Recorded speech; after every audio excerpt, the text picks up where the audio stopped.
హిందువులను పేర్లు అడిగి వారిని గుర్తించి హిందువులని తెలిసినాక పార్టీ చంపి వాళ్ళని ముట్టన పెట్టుకుని ఒక పిరికి పొందే చర్యగా పాకిస్తాన్ చేసిన ఈ ఉన్మాదాన్ని భారతదేశం యావత్ హిందూ సమాజం ఖండిస్తుంది.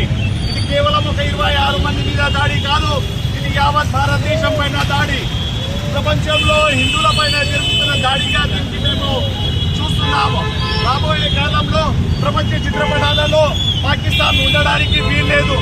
అది ఉంటే మేము కొంచెం సహించడానికి అసలు మేము ఊరుకోము అని ద్వారా నేను హెచ్చరిస్తున్నాము.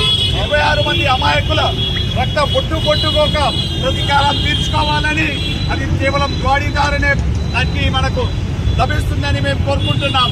శాంతి ఒప్పందాలు, శాంతి చర్చలు, ఇంకా మరి అనేక ఒప్పందాలు జరిగినాయి.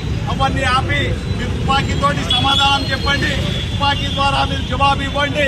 ప్రాణాలు కోల్పోయిన అమరవీరులకు, అమాయక హిందువులకు సరైన శ్రద్ధాంజలి, వారికి సరైన గుణపాఠం ఇద్దాం ద్వారానే జరుగుతుందని